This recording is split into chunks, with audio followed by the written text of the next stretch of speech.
Hello friends, welcome back to our little coffee club. Today we're going to review another couple of coffees from Good Brothers. These are the little sampler bags that I was talking about last time previously on another video. These are 4-ounce bags, so I think that's like 110 grams, somewhere around there. And it's enough to make 5 or 6 brews depending on what you do with them. And it's a great way to sample coffees. So sometimes you don't want to get a whole 2-pound bag like it happened to me with that Lavazza Rosa. So yeah, that Lavazza Rosa was a bit much. I'm still trying to go through that. As a matter of fact, I was talking to Carrie today. By the time this video will be up for you guys in about 3 weeks from when I'm recording it right now. But Carrie, I was just responding to your comments today as to what you told me about the Square Mile coffee. And yes, Square Mile, I am aware of them, James Hoffman's project, and I've been meaning to order coffee from them. But I wish I could always get maybe 8-ounce bags. That would be perfect. But sometimes, especially with these store-bought coffees that we've been trying and reviewing, they're big bags. Like the Lavazza was a little more than 2 pounds. So I'm still trying to go through that. And I hate throwing away stuff. I hate wasting. You guys know that. So I will use it. I've been making milk-based drinks with it, and it's wonderful for that. It's perfectly fine. And if you like coffee on the mocha pot, it turned out to be pretty tasty on the mocha pot as well. So makes good espresso, very traditional kind of Italian taste profile. But today we got something lighter to play around with, and maybe we'll get our first challenge from the Bianca as to dialing in. As you guys know, everything that we've thrown at it, we've been able to get a good shot right from the get-go without having to dial in anything. So, okay, and I kind of deviated from what I was saying as to Carrie's comments. So Carrie left me a couple of comments today. One of them was in regards to that Square Mile coffee, and there was a couple of other points on that message. But in the message before that, it was very interesting subject she touched on. She sent me some tips as to the maintenance required on an E61 group head style machine like the Bianca. And she mentioned a couple of things there that I'm gonna really have to look into it. It requires a little research and a little bit, thinking as to how I want to go about it, because from what she was telling me as far as her maintenance regimen on the machine, I think it's a bit much for me, Carrie. I don't think I can handle that. There's no way. On my infuser, I had it I think I've had it for 5 years. And you guys know I don't use my espresso machine daily. It's mainly maybe twice a week, maybe, let's say average twice a week, on the weekend, Saturday, Sunday. Let's say that's my average. And I pull maybe 2 or 3 shots each time. So I'm maybe at max 5-6 shots per week on my espresso machine. So if you tell me that I'm gonna have to do a bag flush and a cleaning every time I use it, I won't use it. It's too much. It's too much for me. I can't, I don't have that much time. So I rather put my time into enjoying it and making coffee and enjoying the drinks and making these videos and chit-chatting with you guys and building our little community and all these other fun things that we have going on than maintenance stuff. If I had enough time, then I could see myself doing a more strict kind of maintenance regimen on the espresso machine. I could see myself doing that. But because my time is very limited and some of my free time goes into making the videos and I have to edit and upload and all that stuff. And then of course you gotta have time for all the other things in your life as well. And I work. So I'm just, like I always tell you guys, I'm just some average dude, that makes videos. So yeah, I don't have a lot of time, Carrie. I have to find a way to get some of the stuff you're telling me, get it done and accomplished, but in a less strict way and a lot looser kind of way. So I just can't, I don't have the time for that. Okay, now I was saying on the infuser, okay, I've had it for like maybe like 5 years at least, I think. And I gotta say that if I've done 3 or 4 descalings, that's too much. I think I've done 3 or 4. At most, I've done 3 or 4 descalings, and the back flush cleaning the same 3 or 4 times in 5 years. So, and it's working just fine. As a matter of fact, the only thing that's happened to it was, and I told you guys about that, was the little pressure gauge on the machine. The little pressure gauge broke a while back, and it's kind of like what put me off as to like Breville, because when I try to fix it, you know, I took the machine apart myself, and it's not that hard to do so. If you guys ever run into trouble disassembling a Breville infuser, let me know. I can help you out. As far as the Breville Smart Grinder Pro, I have a couple of videos on the channel as to how to get into it and clean it and disassemble it. So that's already there. But I've never recorded a video as to, you know, taking apart the Breville infuser. There is a couple of little things that you should know before you get in there that I can help you with so you don't struggle. So, but anyway, you know, the main thing is that I've done very little maintenance, and the only thing that ever happened was the little pressure gauge. Did that have anything to do with maintenance? Perhaps, you know, perhaps. I don't know. I'll never know. I wish I could have bought another pressure gauge from Breville, but that's what kind of put me off as to Breville, because you can't buy any of the internal components. And for me, an end game machine, because for a while I was thinking about getting the Breville dual boiler. But then when I saw that I can't get, you know, any internals, like, so if something happens, then it's basically just what becomes disposable. That to me is not end game. To me, end game is something like the Bianca, where you could order every single part on the machine and replace it yourself, or take it somewhere where it can be done, and, you know, the parts are available, and you could get a hold of anything you might need in there. So that was very important to me. And then, you know, the thing with the pressure profiling, you know, that also was an interesting thing to look into and to have. And, you know, now thinking back, I'm so glad I did. I'm so glad I did, because it's been a game changer. I mean, you guys have seen now quite a few shots I've pulled on there, and everything just seems to work. You can make it work and get the right pressures. It's bound to happen where the machine is going to choke one day. I know it's bound to happen. I can't believe it hasn't happened yet. Or you're going to get a shot that's way too fast, and you can't save it, you can't do anything, and you ruin it. So far I ruined one, and it was because it was too fast. Although I had ground finer than previously, which it worked just fine. So that's why I attribute the one shot that I got bad, I attribute it to my puck prep. It must have been something wrong with my puck prep, and the puck just probably fell apart, and the water just channeled through, and I didn't get any pressure, and it just didn't work. So besides that shot, everything's worked on the Bianca so far. Today we're gonna try 2 brand new bags of coffee. I haven't even opened them, so we'll see if I can make it work. The niche is at 10, and usually I have found the number, the setting 10 to maybe from 10 to 11. Somewhere between 10 and 11 is where I've been having the good results, okay? And every single coffee has been between 10 and 11. I haven't had to go past that. I can't believe it. I don't know. Maybe today it will be the day. And then the reason why I have this bag out is because I wanted to report back. I said, if I happen to get something else from it, I'll report back. And I actually did. I brewed it the other morning. I made a brew on the tricklet.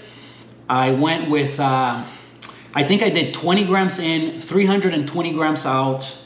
And from what I recall, I think that's a 16 to 1 to 16 or 1 to 17, somewhere in there ratio. And I ground, it was on the K plus. I don't remember the number, but all I do remember, and I took a note of it. I do write these things down, but I do know that it was like an 8-minute brew time. So 8 minutes, that's quite long. On the tricklet, even on the tricklet, that's a slow brewer. I'm usually somewhere between 6 to maybe 7 minutes. This one was all the way to like 8 minutes, maybe a little bit over 8 minutes. And it was the best so far I've gotten from this coffee. I finally got a little bit more sweetness out of it. There's no way in the world that I'm gonna say that these tasting notes apply to this coffee. I don't I don't know how they came up with that.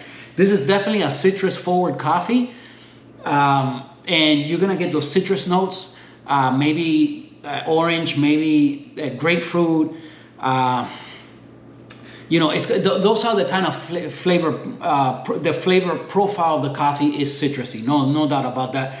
There's some sweetness in the background, but definitely nowhere near as sweet as that Costa Rican coffee that I keep raving about. So, but it is this is a punch in the face. It's a very flavorful coffee. It's very strong in flavor. So if you want to have something that has a lot of brightness, acidity, and again, if you get a really long brew time and you get it just right, you're gonna get some sweetness out of it, and then it becomes pretty wonderful. It's a very good coffee. So anyway, I wanted to report back to you guys as to that. And then today we're gonna try these two out. We're gonna pull some shots. There's no pour overs happening today. So I don't know how many shots, we'll see what happens. And I might make a cappuccino, or I might just have the straight shots. All I know is that I want my afternoon brew, I want some coffee. I'm glad that you guys are here with me. I wanna keep you company here for a little while and maybe entertain you in some way. Maybe you pick something new up.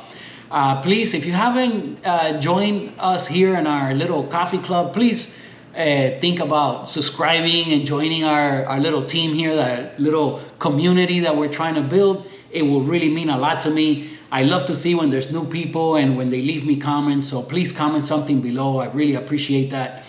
Let's go to the other counter and let's pull some shots. Oh yeah, so today we're gonna keep playing with the Akaya scale. So we'll see how that goes today. And let's start with the one here, the Congo. I haven't read the tasting notes on either one because you guys know that I like to see what I get out of it. Although I do have to say, when it comes to espresso, I'm really bad at it. And when it comes to pour overs, the flavors are a lot easier to pick out. As to espresso, I'm really bad at it, but we'll see what I get out of it today. But let's go ahead and just start with this one. So our usual 18 gram dose. You guys comment below if it's your first time running into one of my videos and you want me to explain something further that you see here, maybe some tool that you see that you don't know what it's all about, or something like that, any kind of technique. So if there's something that you guys want me to get into and explain further, leave me a comment below. I answer every single person. And if I can't help you enough in our conversation below in the comments, then maybe I'll just address the subject in a video and we'll talk about it further. So let's dose out 18 grams. All right, you guys know I'm gonna check retention for you. It's everyone's favorite part of the video. All right, here we go with this Congo coffee. All right, first of all, the roast level. Let's see if I can show you guys the roast level. I always show you guys the roast level. All right, that should be focused on there. And again, this looks like I would say like a medium roast. So I haven't read the bag, but to me, I would say that that's probably a medium roast, maybe medium to light. So, all right, let's dose out the 18 grams. All right, so I just put on my glasses too, and I'm noticing it's a little bit lighter than what I was thinking. So maybe, I don't know, maybe it's a medium to light for sure. All right, later on we'll read the bag, we'll see what it is. Okay. All right, that's about 10 grams there. We got to get to 18.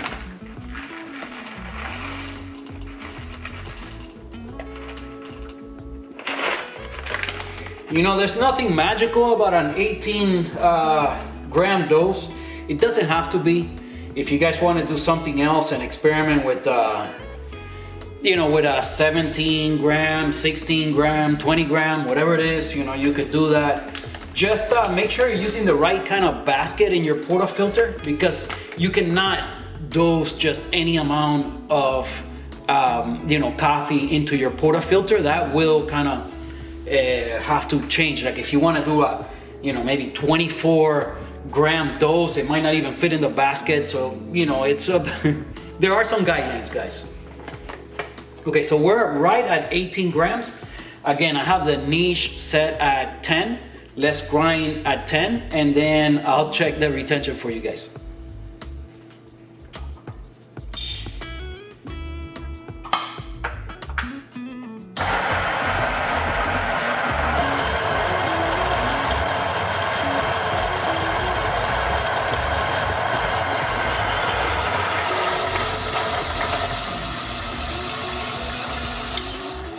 All right, you guys know how I like to start it one more time.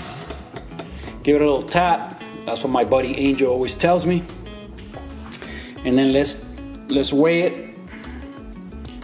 All right, 17.7. So that's a 0.3. You guys know that 0.1, 0.2, I don't worry about it, but 0.3, it starts to get a little bit annoying to me. Let's try the little puffer thing. Let me get it. Let's try that to see if it does the trick. Change the angle on the camera here. All right, should be able to get the clip there. Let's see. All right, so this is what I'm talking about. These little plungers are, I don't know, they're supposed to be like some kind of medical thing. I'm not exactly sure, but Iceman told me about this, and that's what a lot of people use to, like, kind of like a bellows on top to kind of, get some of the coffee out. So let's see how much we get out.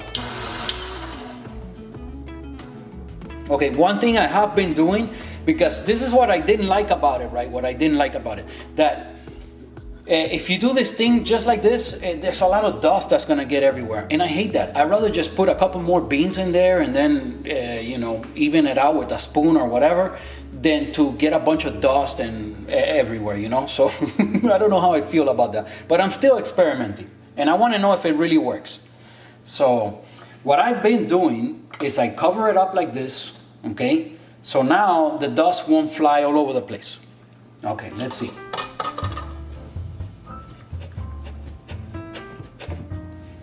Okay, so just use it like a bellows a couple times on there, and you will get still a little bit of flakes here and there, but not quite as much, not even close. So wrapping it up with a little towel, it does definitely help a whole bunch. So if it does the trick, then moving forward, I don't mind using it. All right, let's see if we got any difference.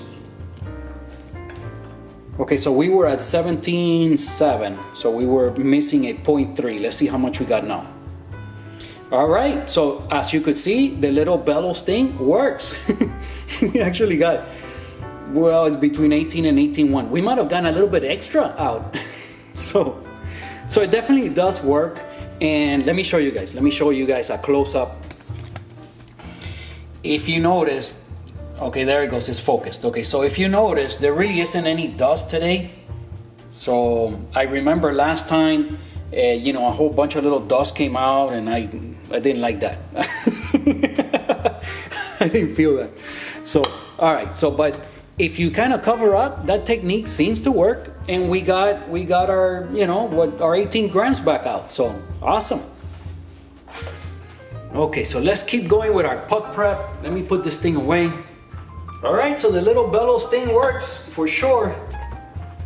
Let's try the portafilter. Machine has been on for like an hour. Every time I'm recording videos, sometimes the time just gets away from me as I'm getting everything ready, and so yeah, everything's super hot, as it should be, but again, you don't need an hour. could have been fine with like 20 minutes. Okay, so with a 58 millimeter portafilter like this is, and like most prosumer level machines that you're gonna find out there, the niche cup is 58 millimeters. So then you could just go like this and dose out this way. So before, I used to kind of have to get my dosing funnel and kind of get it in, and that works just fine. Okay, it's not a big deal, but this is definitely a neater kind of solution.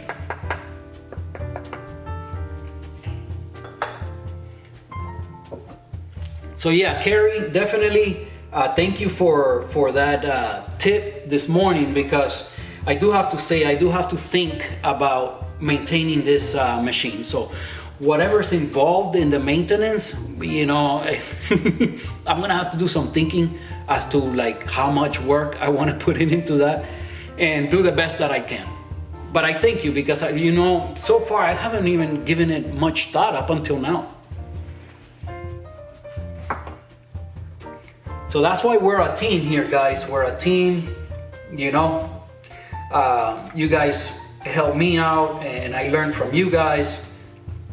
Again, a lot of you guys watching are, you know, what I would consider experts. I'm just some dude. I'm just some dude trying to figure it out and having some fun with it. That's the thing. I really enjoy coffee. I like the industry and supporting the different roasters. And all right, so here we go. Some WDT. Tap it a couple times. Get it nice and even in there. You know, today I forgot to do the WDT in the cup. I have been experimenting with that, and it's easy to do. So, you know, why not? So, but right away, I'm gonna say that I ground this like very fine for this coffee. Although, you know, lighter roast, you always end up something like this. Lighter roast always ends up, how do you say it, being more compact. The same 18 grams will take up less volume in your portafilter when it's a light roast. So, but yeah, I see the difference, definitely. So let's go ahead and tap.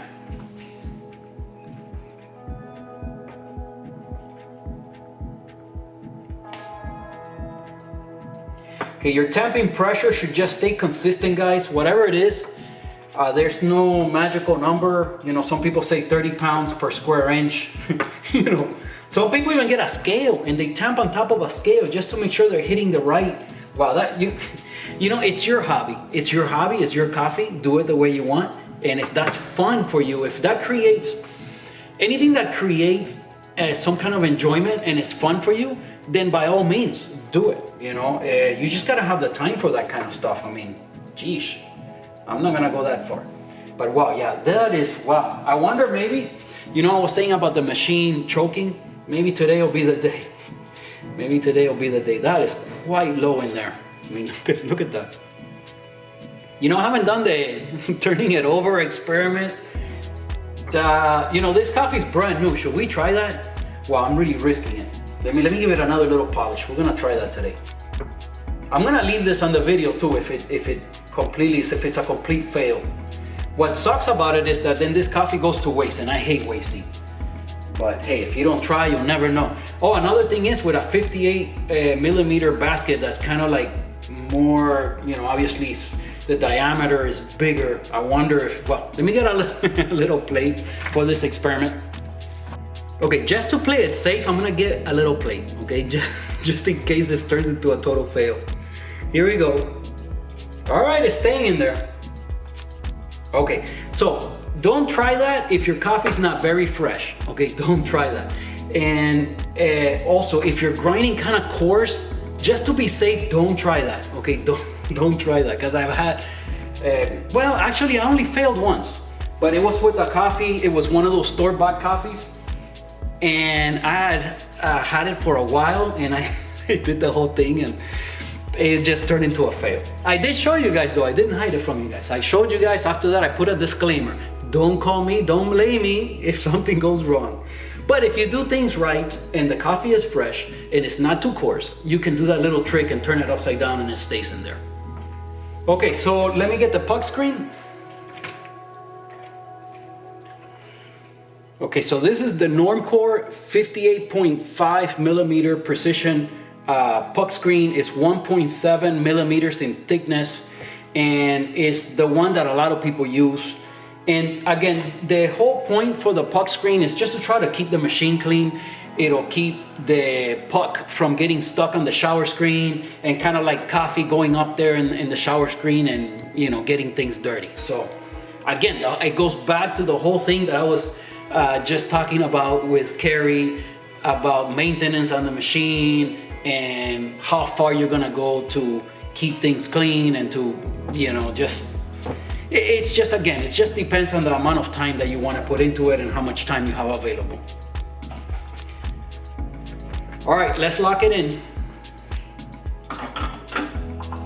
Okay, so at this point, I have to get things set up so I can get that other angle for you guys. And this takes me now, it's a little bit extra time, but wow, I do think that adds a whole bunch to the video. The fact that you can see that angle and you can see the pressure gauge as I'm doing the pressure profiling, because I don't see too many people doing it that way where you could see everything, and I think it adds something to the video, and it's something else that you could learn and see the way I do it, and it seems to work perfect every time. So we'll see. Today this looks very fine. I hope the machine doesn't choke, but if it does, we'll grind again and we try again. All right, so here we go. All right, so I have all the cameras set up. You guys can see the two angles.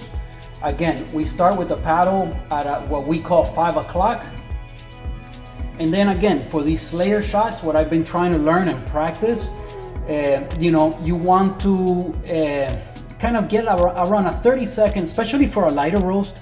You want to get 30 seconds pre-infusion and maybe 30 seconds as your shot time.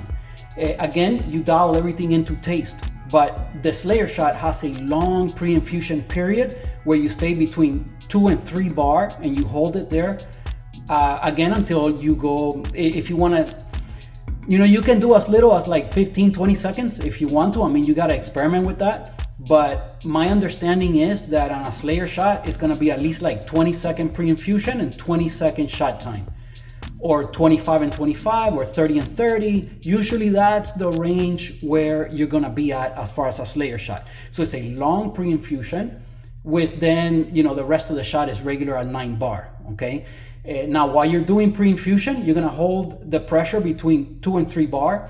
And, when you hit, today I'm gonna try to hit the 30 seconds, then I'm gonna ramp up to 9 bar.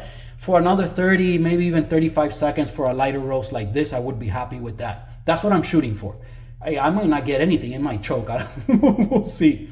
But I'm just explaining what I've been trying to learn and what I've been trying to do here.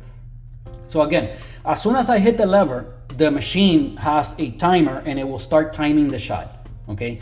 Again, this might go all the way up to a minute, maybe even a minute 5, something like that.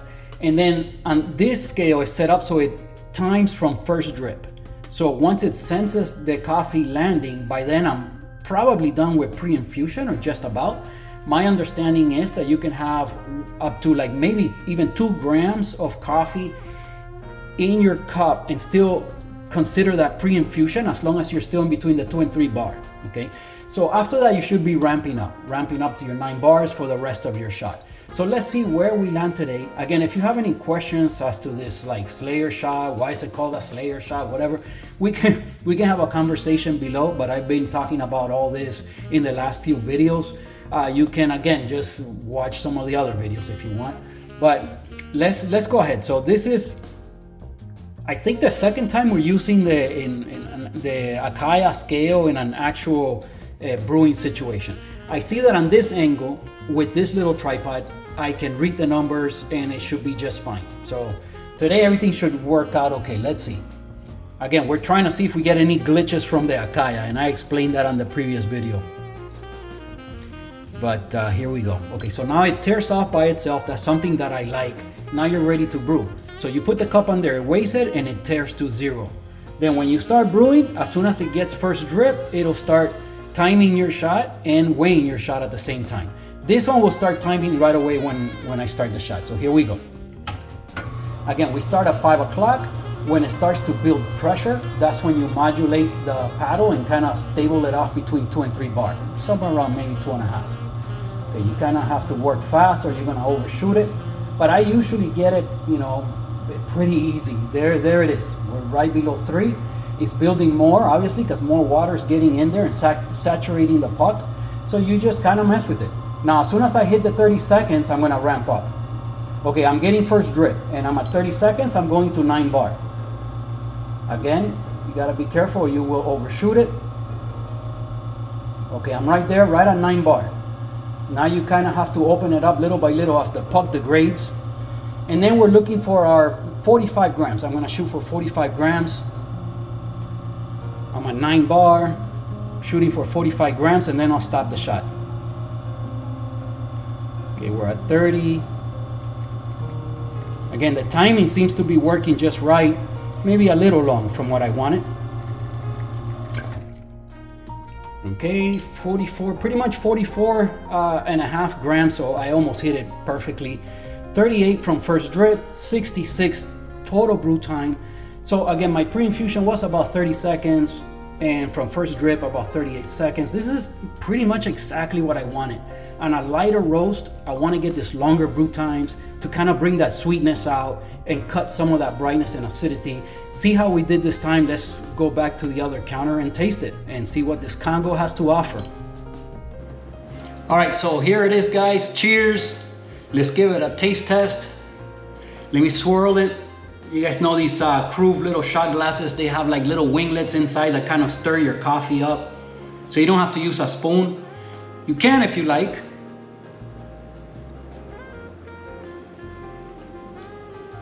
All right, right away, a lot of aroma. Okay, a lot of aroma. There's, wow, these Good Brothers, I don't know, but a lot of their coffees seem to have very nice smell to them. This one, pretty much, again, with a very nice aroma.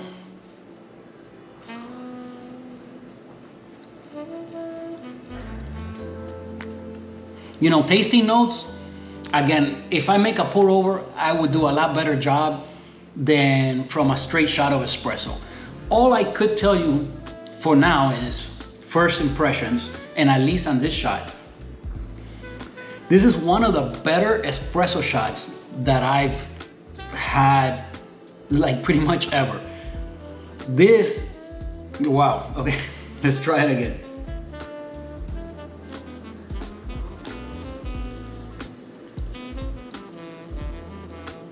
Wow, this one's awesome.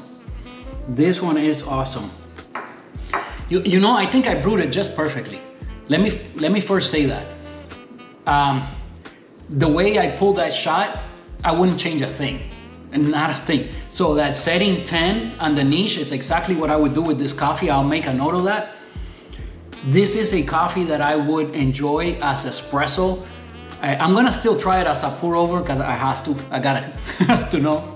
I have to know. You guys know I make a lot more filter coffee than I do espresso. A lot more, because I make filter every single morning, and you know, espresso for me is a weekend thing, and then that's when I record these videos for the most part. All right, another swirl and another taste.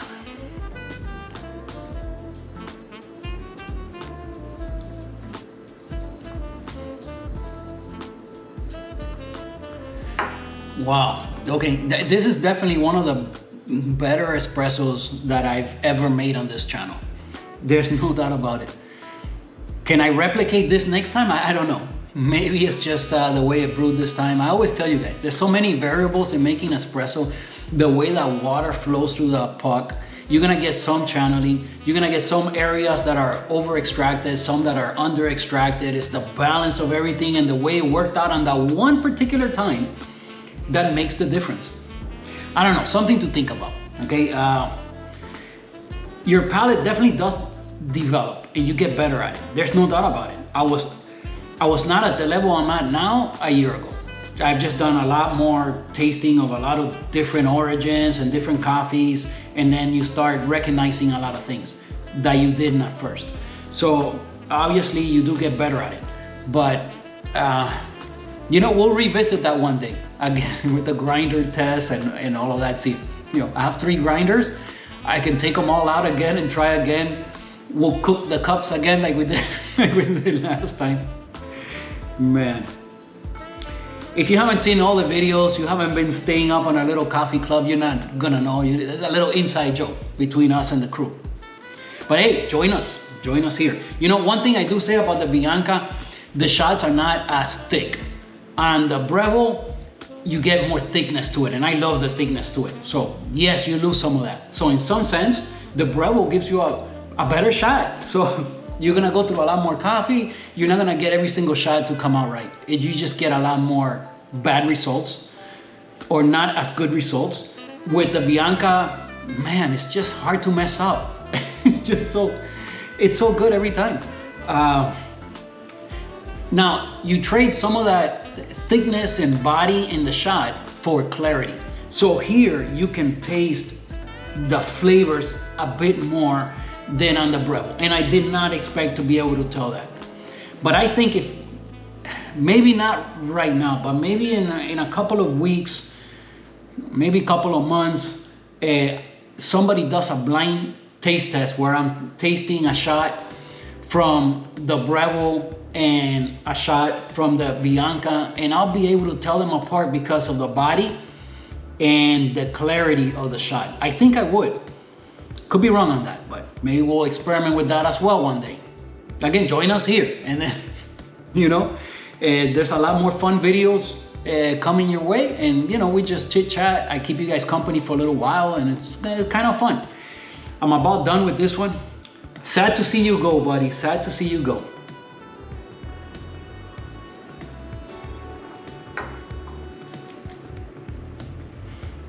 Wow. Okay, you guys know that, us hobbyists, we don't usually put sugar in espresso. We don't do it, okay?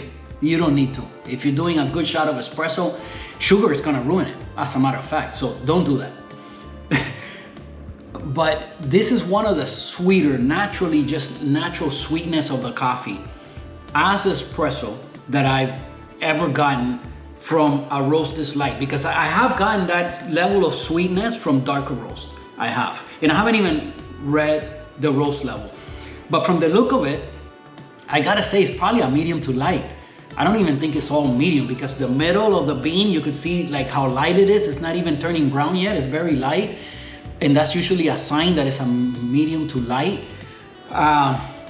So I'm gonna say that it's a medium to light, and I don't think I've ever had a coffee this light of a roast with this level of sweetness. Man, this could turn out to be awesome when I make it as filtered. I'll report back, but I have a feeling that's gonna turn out to be really good.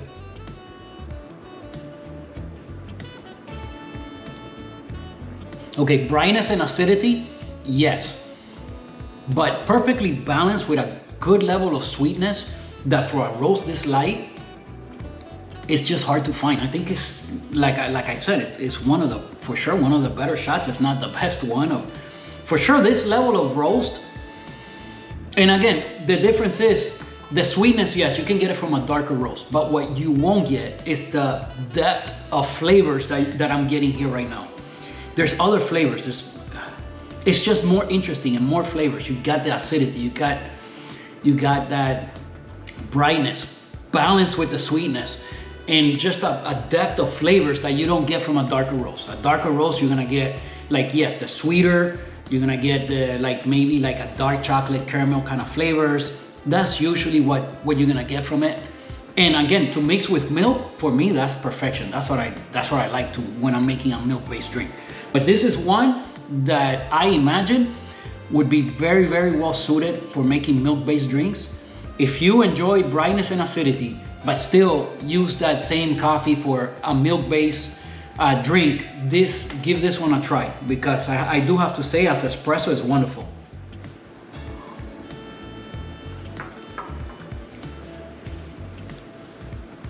Okay, again, I'm a lot more willing to take a guess at the tasting notes when I make filtered than right now, but I'm gonna say there's a very obvious sweetness in this coffee. So I don't know, maybe a sugar note, something like that, molasses, I'm not sure. We'll see what they accredit that to. But definitely a fruitier coffee. I wouldn't say citrusy, I would say a fruity coffee. Whenever it's a fruity coffee, maybe it could have some kind of sweet fruit there, because again, the sweetness, you can attribute that also to some kind of fruit that's very sweet, like mango or papaya, or one of those fruits that has a lot of sweetness to it.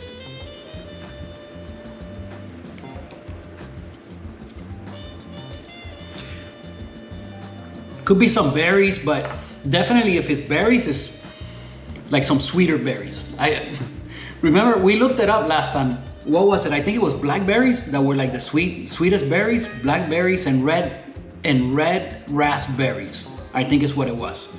When they're really ripe, those are the sweetest berries. So that's what I'm gonna say.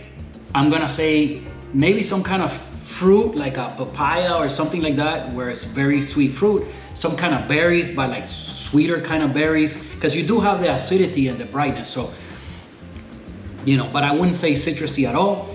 and I'm gonna say some kind of sweet note there, like a molasses or some kind of sugar, or well, let's see. Let's read the tasting notes. Again, unfiltered, I do a lot better than with espresso, but let's see if I even got close. Oh, by the way, last time with this one, with this coffee, I was totally off. There's no way, and I'm still still gonna say this is a citrusy coffee, a citrus forward coffee. This tastes like grapefruit. There's no way you're gonna tell me that. They said, on this one, they said papaya. There is a sweetness, but not that sweet. It says red fruit, which again, nobody has explained to me this whole red fruit thing. My understanding is just that any fruit that's red. But how is that a tasting note?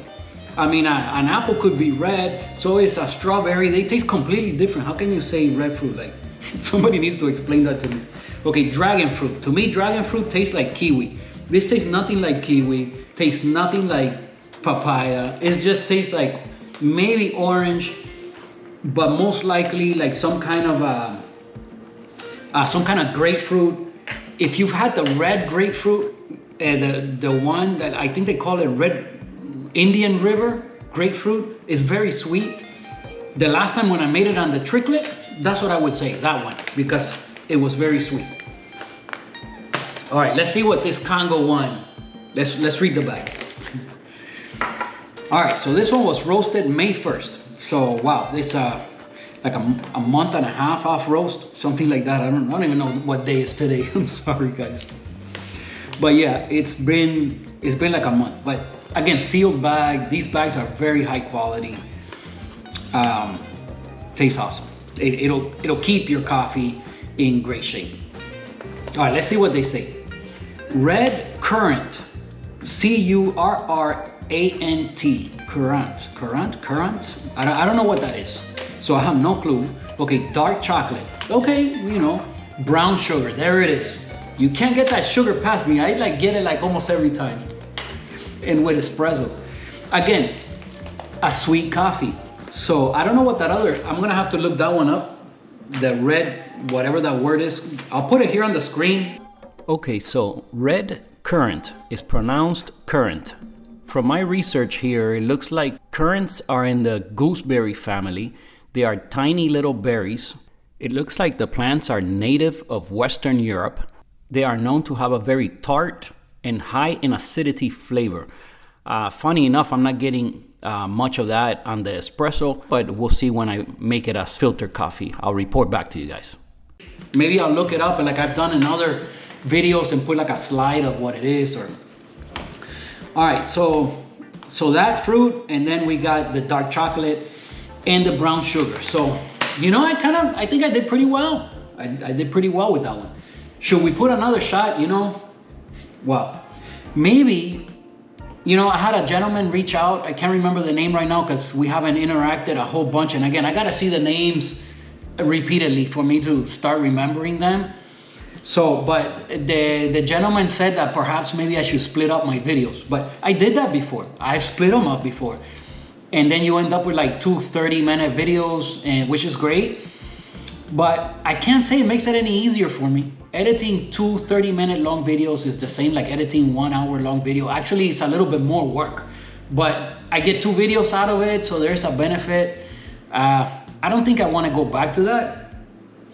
Oh man, but I okay, I'm not sure if I'm gonna film it. Let me think about this. All right, I'll come back to you guys in a second. Give me a second. Well, as you guys could see, I split up the video. So Israel, I didn't think this would happen this soon, but it's what happened. So I was editing this video, and you know, I'm already 40 something minutes into it, and I haven't even started with the second shot. So I figured, you know what, I'm gonna have to split this one up. So here it is. I didn't think it would happen this soon. So I'm grabbing this clip as I'm having lunch because I just had lunch at one of my favorite spots, Macondo Coffee Roasters. Of course, I mentioned this spot before on the channel, and you know, it's one of the roasters that I frequent. Again, I pick up whole beans at this location every now and then. I also like having lunch here. They make one of my favorite sandwiches in town, the sweet and salty. So I grabbed a couple of little clips and images to show you guys my lunch, the sweet and salty, and the cappuccino that I had afterwards. So I figured, let me just grab the last clip of the video And again, it depends which one you clicked on. It could be the very first clip of the video. I'm not about to record this twice, so it's gonna be the same clip on both videos. I'll give you guys a timestamp right here in case you already saw this clip and you don't want to go through the whole thing again. Go to the timestamp and that will get us right back into brewing the second shot. So yeah, I didn't think this would happen. I try to record everything the same day. I did record everything the same day, but when I started editing, it just became so long that I was like, you know, I don't want to leave this like this. I'm gonna go ahead and just record, you know, split this up and turn it into 2 videos. Of course, that, like Israel, like I was telling you, this creates a whole different kind of workflow. I don't know how to end the video, how to start the video. I don't want to have to be recording a whole bunch of additional clips, and I don't like to just split it and just leave it like that either. I don't like that. So it creates its own challenges, but at least I get 2 videos out of it. So, you know, depending on how long everything ends up being on the second video, which I haven't finished editing, I don't know how long that's gonna turn out. It was my second shot. So depending on how long that turns out, there could be another clip that I record here, a little bonus clip, give you guys a little something else at the end of brewing that second shot of coffee. But if this is the first video, then you know, thank you for watching. It's so weird finishing this like this in the car, but hey, thank you for watching. I appreciate each and every single one of you. You know, welcome to a few of the new subscribers. Comment something below. You know, the engagement between us is what really makes it worth it for me. It's what makes it fun. So comment something below. Please give the video a like, and you know, I'll catch up with you guys next week. If it is the first clip of the video, then enjoy me making the second shot of coffee. Watch the previous video so you can see what happened in the whole entire brewing session. And yeah, enjoy the rest of the video. I'll catch up with you guys next time.